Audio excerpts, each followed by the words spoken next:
열왕기상 16장 34절 한 절만 봅니다. 다 같이 한 목소리로 봉독하시겠습니다. 시작. 그 시대에 베델 사람 히엘이 여리고를 건축하였는데 그가 그 터를 쌓을 때에 맏아들 아비람을 잃었고 그 성문을 세울 때에 막내 아들 수굽을 잃었으니 여호와께서 눈의 아들 여호수아를 통하여 하신 말씀과 같이 되었더라. 아멘. 죄악의 사슬에서 벗어나라라는 제목으로 함께 말씀 나누겠습니다. 2020년에 유명했던 사람이 한국에 한 사람이 있었죠. 조주빈이라고 하는 성착취범이 있었습니다. 이 사람은 박사방이라는 것을 SNS상에 만들어 가지고 사람들을 성놀이개로 삼고 또 성매매를 시도하고 한국 역사에 정말로 정말 추잡하고 더러운 사람들을 마치 무슨 노예로 다루는 것 같은 그런 걸 만들어서 그런 행위를 하고 매매를 했던 그런 사람입니다. 그것이 세상에 밝혀져 가지고 이 사람이 재판을 받았는데 이제 42년 무기징역을 받았어요. 그리고 나서 또 거기에 5년인가 뭐가 또 추가가 되고 그래서 그 사람이 형을 다 마치고 세상에 나오려면 아마 96세, 98세 그 정도가 돼야 형을 다 마칠 것 같다. 그리고 그 사람한테는 중간에 무슨 가명이라든지 이런 거는 없을 것이다. 이렇게 됐습니다. 그 사람이 잡혀 들어가면서 한 말이 있어요. 그 사람이 뭐라고 그랬냐면 악마의 삶을 멈추게 해주셔서 감사합니다 그랬어요. 자기 스스로는 도저히 멈출 수가 없었는데 내가 이제 세상에 드러나고 나를 그런 악마 같은 삶에서 멈출 수 있도록 해주셔서 감사합니다. 그는 멈출 수 없었던 그런 죄악 속에서 그동안 살았다 이거죠. 스스로는 도저히 자기 자신을 멈추고 싶어도 멈출 수가 없었다라는 것입니다. 죄악이라고 하는 것은 이렇게 무서운 거죠. 열왕기상 16장 29절 34절에 보시면 유다의 아사왕 제38년에 오므리의 아들 아합이 이스라엘의 왕이 되니라. 오므리의 아들 아합이 사마리아에서 22년 동안 이스라엘을 다스리니라. 오므리의 아들 아합이 그의 이전의 모든 사람보다 여호와 보시기에 악을 더욱 행하여 느밧의 아들 여로보암의 죄를 따라 행하는 것을 오히려 가볍게 여기며 시돈 사람의 왕 엣바알의 딸 이세벨을 아내로 삼고 가서 바알을 섬겨 예배하고 사마리아에 건축한 바알의 신전 안에 바알을 위하여 제단을 쌓으며 또 아세라 상을 만들었으니 그는 그 이전에 이스라엘의 모든 왕보다 심히 이스라엘 하나님 여호와를 노하시게 하였더라. 그 시대에 베델 사람 히엘이 여리고를 건축하였는데 그가 그 터를 쌓을 때에 맏아들 아비람을 잃었고 그 성문을 세울 때에 막내 아들 수굽을 잃었으니 여호와께서 눈의 아들 여호수아를 통하여 하신 말씀과 같이 되었더라. 이런 말씀은 참 아멘하기가 힘들죠. 북이스라엘의 오므리라는 사람의 아들 아합이라는 왕이 22년을 통치를 했습니다. 그의 가장 큰 특징은 죄를 따라 행하는 것을 가볍게 여겼더라입니다. 하나님을 거역하는 것을 그렇게 대수롭게 여기지 않았다. 우습게 생각했다는 것입니다. 그래서 그는 바알을 섬기는 이세벨을 아내로 이제 맞이하게 됩니다. 이세벨이 원하는 대로 아세라 여신상을 만들었어요. 바알 신에게 예배를 드립니다. 어린 아이들을 잡아서 제물로 바알 신에게 바치는 것을 우습게 행하는 것입니다. 그들은 하나님을 만홀히 여기는 것이에요. 그러면서도 만홀히 여기고 있다는 것을 별로 그렇게 심각하게 생각하지 않고 살았던 것입니다. 하나님의 말씀을 아주 우습게 생각을 했던 것이죠. 아합의 일당들은 그렇다 하더라도, 그렇다면 다른 하나님의 백성들은 그때 그 시대에 무엇을 하고 있었단 말입니까? 그 시대 북이스라엘의 하나님의 백성들은 죄악 가운데 행하는 그 아합의 영향권 내에 살고 있었다라는 거죠. 그래서 그 아합의 영향권 내에 살고 있는 사람들도 죄악을 행하면서 살 수밖에 없었다. 그 영향권 내에 있으면 죄가 죄인지를 모르고 살아간다라는 것입니다. 저와 여러분이 살아가는 우리 주변에 어떤 사람들과 함께 살아가고 있느냐라는 것은 굉장히 중요합니다. 그 영향권 내에 내가 살고 있기 때문입니다. 그래서 좋은 친구, 믿음이 좋은 친구와 함께 살고 있으면 믿음이 좋은 사람이 되는 것이고, 또 믿음이 없는 사람들과 함께 살고 있으면 그 믿음이 없는 사람들의 영향권 내에서 믿음이 없이 살아가게 되는 것이죠. 하나님의 말씀을 경홀히 여기는 사람들 속에 있으면 내가 죄 속에 있으면서도 별로 그렇게 죄라고 생각도 않고 대수롭게 생각을 하지 않고 죄를 범하면서 살게 된다는 것이에요. 16장 33절에 보시면 그는 그 이전에 이스라엘의 모든 왕보다 심히 이스라엘 하나님 여호와를 노하시게 하였더라. 어떤 사람은 하나님 앞에 순종하고 하나님의 기쁨이 되면서 살고, 어떤 사람은 죄를 범하면서 하나님의 말씀을 거역하고 하나님을 노하시게 하면서 삽니다. 아합이 바로 그런 사람이었거든요. 근데 아합이 왜 이렇게 됐을까요? 악의 영향권 내에 살고 있었기 때문이에요. 그의 아내 이세벨, 그 사람은 우상을 섬기는 사람이었는데 그 사람을 자기의 아내로 삼아서 한 가정에서 살고 있으니까 그럴 수밖에 없었던 것입니다. 여러분이 사랑하는 사람이 죄에 매여 살고 있으면 당연히 여러분 자신도 또 그 죄의 영향권 내에 들어가게 된다는 것입니다. 허리케인이 지나갈 때 그 허리케인 내, 그 영향권 내에 있으면 우리는 그 허리케인의 피해를 입을 수밖에 없는 거예요. 하나님에 대하여 무지한 가운데 당신이 사랑하는 이세벨을 그도 사랑을 했다라는 것입니다. 그 사랑하는 사람이 원하는 것이 옳은 것이다 생각하고 행동하였을 것입니다. 성경은 말하기를 하나님을 본격적으로 거역했다고 하지 않아요. 죄를 따라 행하는 것을 오히려 가볍게 여겼다라고 되어 있습니다. 오늘날 우리 옆집에 동성애자가 살고 있어도 가볍게 여기는 시대에 우리는 살고 있잖아요. 나만 괜찮으면 그만이지 라고 아주 가볍게 여기는 그런 시대 속에 우리는 살고 있습니다. 각자의 선택이라고 생각하고 살잖아요. 그런 사람들이 많아요. 그렇다면 그 결과가 과연 무엇일까? 성경은 말하죠. 결국 하나님의 진노를 받게 되었다.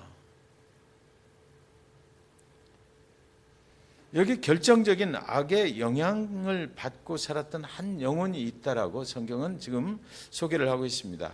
오늘 읽은 16장 34절에 보시면 그 시대에 그 아합과 이세벨이 바알신을 섬기면서 살던 그 죄악된 시대에 죄악을 범하면서도 하나님의 말씀을 거역을 하고 살면서도 그것을 아주 가볍게 우습게 여기고 살던 시대에 그 영향권 내에 있었던 베델 사람 히엘이 이렇게 나옵니다.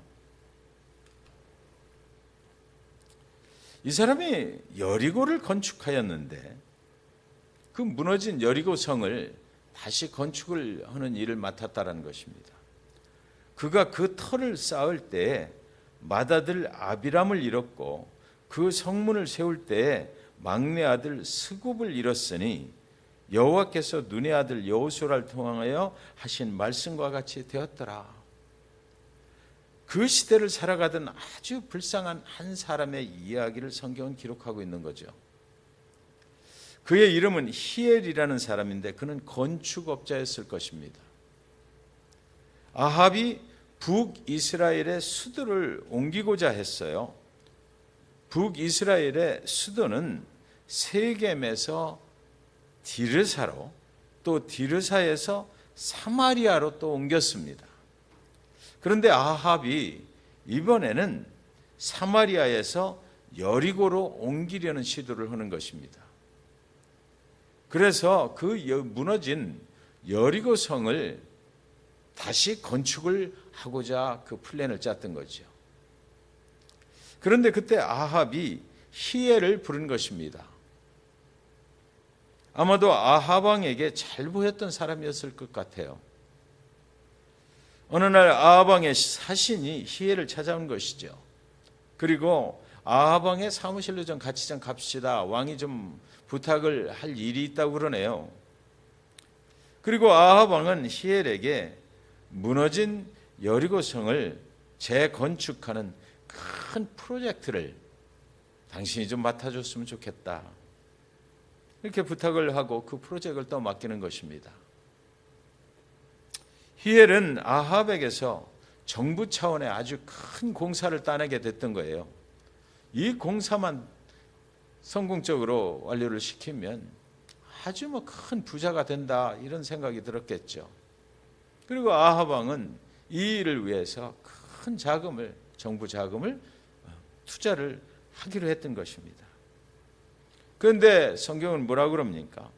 그 공사를 진행하는 중에 그의 맏아들과 막내 아들이 죽었다. 성경은 그 사건이 여호수아를 통해서 말씀하신 하나님의 말씀대로 이루어진 것이다 라고 기록을 하고 있어요. 이 히엘이라는 사람에 대하여 성경은 많은 것을 바라고 있지는 않습니다.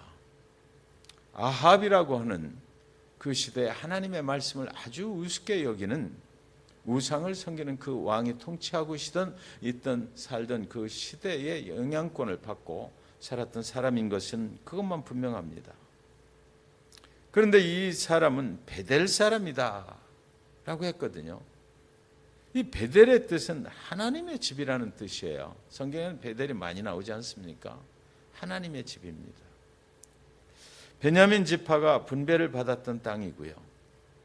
그렇다면 이 히엘은 이미 다 여리고 성에 대한 하나님의 뜻을 잘 알고 있는 사람이었을 것이다 라는 것을 우리는 추측해서 알 수가 있습니다.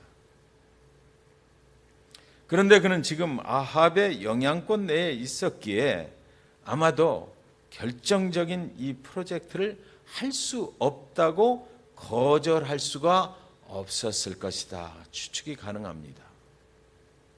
왕의 명령인데, 그리고 또 세상적으로 이 프로젝트만 잘 완성시키면 자기는 또 거부가 되는 그런 기회가 온 것인데요. 그런데 거기까지는 이해가 돼요. 그러나 그가 여리고성을 재건하려고 기초를 쌓을 때에 하나님의 말씀대로 당신의 장남이 죽어버렸습니다. 그렇다면 히엘은 이제 그만 멈춰야 하잖아요. 하나님의 말씀이 생각났을 것이니까. 그런데 그는 밀어붙였어요. 왕의 명령이니까 어쩔 수 없었을 수도 있고, 또 아들을 잃는 한이 있어도 내가 거부가 될 수 있는 그런 기회이니까 그럴 수도 있고, 얼마든지 멈출 수 있는 정당한 이유가 지금 생겼거든요. 왕에 가서 얘기할 수 있어요.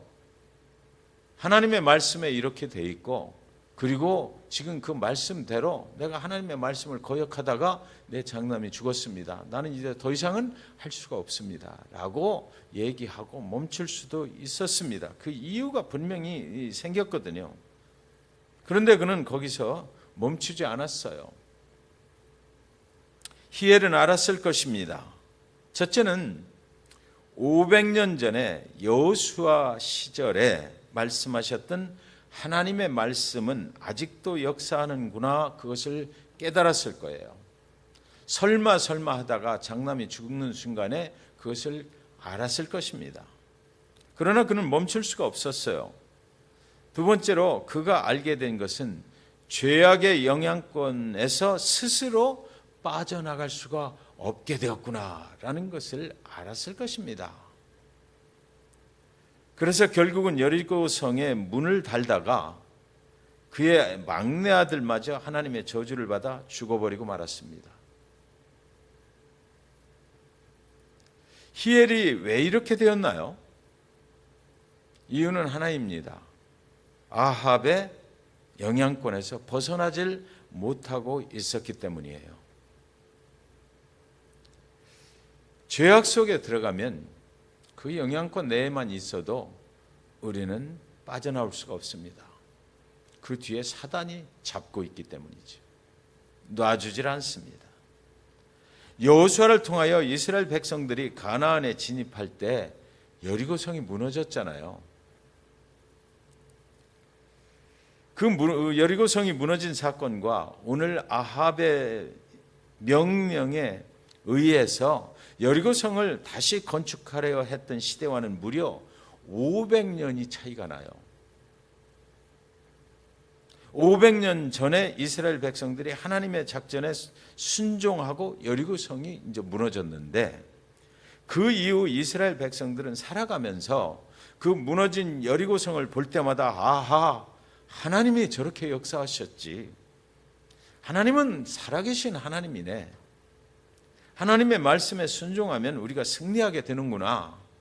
하나님은 순종하는 하나님의 백성들에게 승리를 안겨주시는 그런 하나님이구나.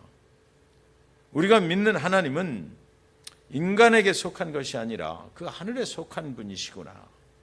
우리는 하나님께 순종하면 계속해서 우리의 장래가 하나님의 능력으로 보장을 받을 수가 있구나. 우리는 결국 하나님께 승리하는 것만이 우리 인생을 성공적으로 사는 삶이 되겠구나라는 것을 계속해서 그 무너진 여리고성을 보면서 깨닫게 되었던 것이죠. 그리고 그때에 여호수아를 통해서 하나님께서 이스라엘의 백성들에게 주신 약속의 말씀이 하나 있었어요. 그 500년 전에 여리고성이 무너지고 난 후에 여호수아를 통해서 이스라엘 백성들에게 하나님이 말씀하신 게 있다고요. 여호수아 6장 26절의 말씀입니다. 여호수아가 그때에 맹세하게 하여 이르되 누구든지 일어나서 이 여리고성을 건축하는 자는 여호와 앞에서 저주를 받을 것이라.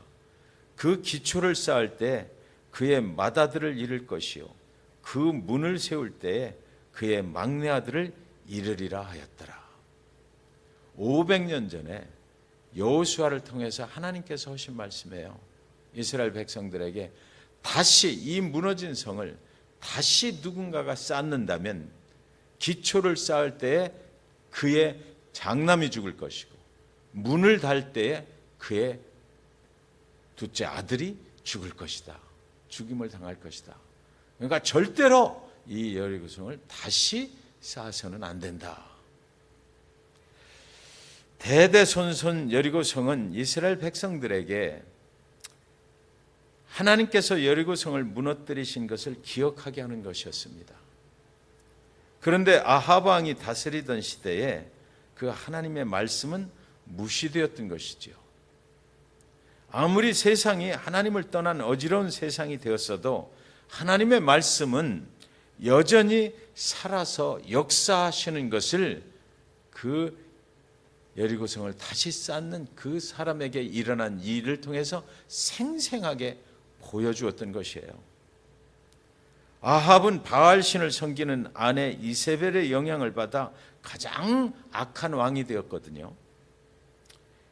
히엘은 가장 악한 왕의 영향력을 받아서 하나님을 거역하는 일에 참여하였다가 사랑하는 두 아들이 죽임을 당하는 저주를 받아야만 했던 것입니다. 여러분, 저와 여러분이 어떤 영향권 안에 살고 있느냐가 굉장히 중요하다는 것을 우리에게 보여주고 있습니다. 결정적일 때 내 주변에 있는 그 상황들이 나에게 어떤 결정을 하게 할 것인가, 어떤 삶을 나에게 살게 하는지, 내 주변 상황들이 굉장히 중요하다라는 것이에요. 여러분, 얼마 전에 코로나가 창궐하는 동안 전 세계적으로 교회에서 가장 많이 읽혔던 성경 말씀이 무엇입니까? 역대하 7장 13절 14절 말씀이었어요. 모든 교회에서 이 말씀을 가지고 설교를 했습니다. 같이 한번 읽겠습니다. 시작. 혹 내가 하늘을 닫고 비를 내리지 아니하거나, 혹 메뚜기들에게 토산을 먹게 하거나, 혹 전염병이 내 백성 가운데 유행하게 할 때에 내 이름으로 일컫는 내 백성이 그들의 악한 길에서 떠나 스스로 낮추고 기도하여 내 얼굴을 찾으면 내가 하늘에서 듣고 그들의 죄를 사하고 그들의 땅을 고칠지라. 악한 길에서 떠나라. 그동안 악한 길에서 악한 길을 가는 줄도 모르고 살았던 모든 하나님의 백성들아, 이제 그만 악한 길에서 멈추어라.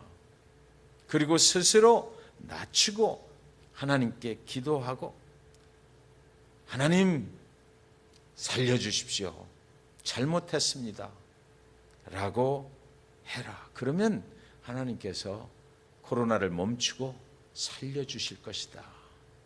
그래서 각 교회마다 다 이 말씀이 선포가 됐어요. 우리가 그동안 잘못 살아왔다는 것입니다.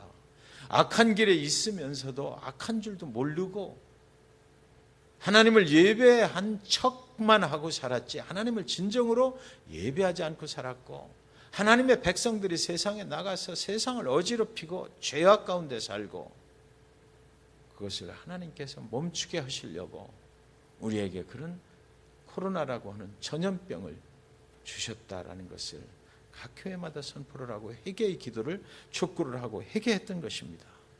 소돔과 고모라를 떠나야 합니다. 스스로 낮추어서 기도하여야만 합니다.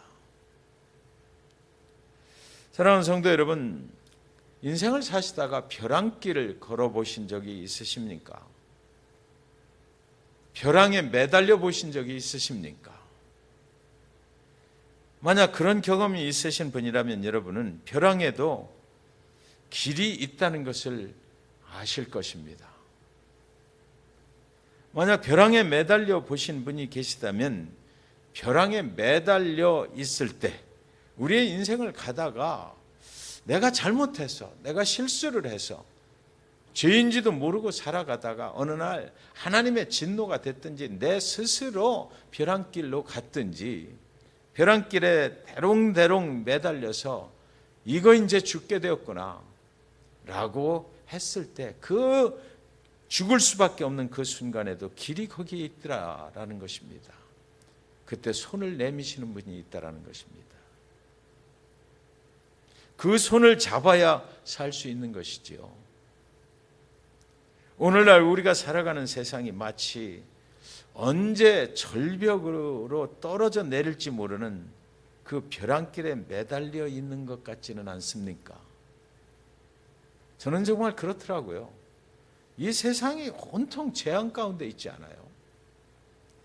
이 날이 이제 세상의 끝날이 오늘이 될지 내일이 될지 그런 모르는 세상 가운데 우리는 절벽에서 그 끈 하나 대롱대롱 매달려 가지고 거기 붙어서 살고 있는 것 같아요. 여기서 살 수 있는 방법은 한 가지밖에 없다고요. 주님이 내미시는 그 손을 꽉 잡는 수밖에 없어요. 벼랑 밑으로 떨어져도 주님의 손을 잡고 주님과 함께 떨어지면 영원한 생명의 길로 가서 사는 것이고, 주님이 아직 때가 안 됐다 그래서 주님의 손을 잡고 위로 올려주면 또 거기서 주님의 때가 될 때까지 주님과 함께 살아가야만 살 수 있는 이 세상에 우리가 살고 있다고요. 지금 굉장히 심각한 그런 세상이죠. 히브리서 11장에는 본향을 사모하는 것과 더 나은 본향을 사모하는 것 두 가지를 기록해 놓았더라고요. 이 땅에서 본향을 사모하며 살 때는 이미 지나지 않았나 생각이 들어요. 이 땅에서도 우리가 본향이 있어요. 고향 땅이 있고 그렇죠. 그런데 히브리서 11장에 보면 사람들은 더 나은 믿음의 선지자들은 더 나은 본향을 사모하면서 살았다라는 기록이 있어요.